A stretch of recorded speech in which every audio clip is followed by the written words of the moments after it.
Cara jujurnya foundation Wawa okey lah berbanding yang lain, sebab it's full coverage for me, so it's really good for kulit kering macam saya. And also dia macam SCC.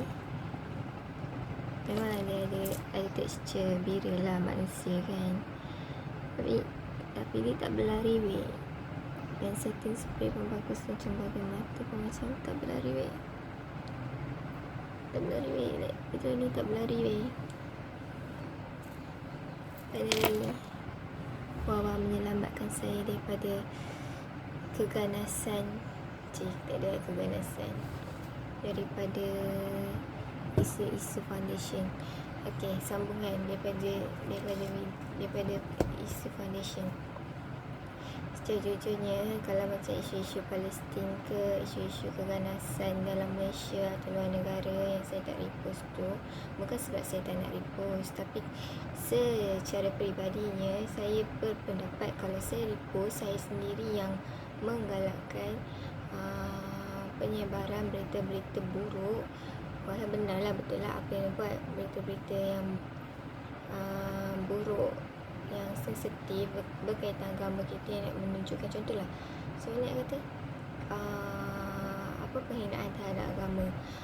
I don't want be someone yang sharekan something yang buruk-buruk je pasal agama. So macam when tekan macam repost lah, I'm not, saya bukan macam tak nak step in, tapi I have a way to step in. Saya belajar, saya ambil tahu juga, tapi I'm not that person yang nak spreadkan juga, which means nanti saya pun akan jadi orang yang menyebarkan tentang isu-isu buruk, which is benda ni akan jadi pandangan kepada orang-orang lain. Macam contoh orang agama lain macam, oh Islam ni asyik problem je.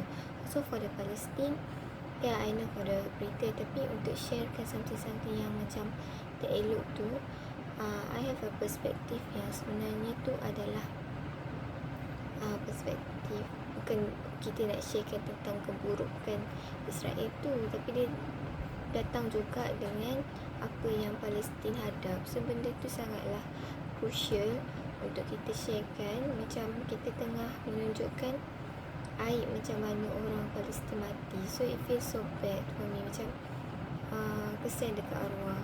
Orang tengok orang mati macam mana for all, macam kes mabuk semua tu, macam tak sampai hati nak share, nak repost balik, sebab dia dah arwah, dia dah meninggal dengan cara macam tu.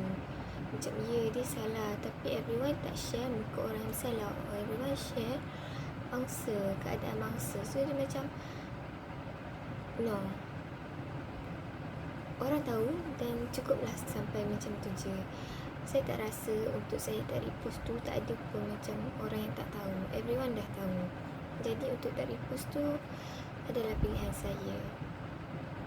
Entahlah saya nak kata macam mana, tapi macam tu lah, saya nak melindungi supaya saya tak nak ada orang fikir lagi. Sebab ada yang fikir macam tu dan ada yang bercakap macam tu.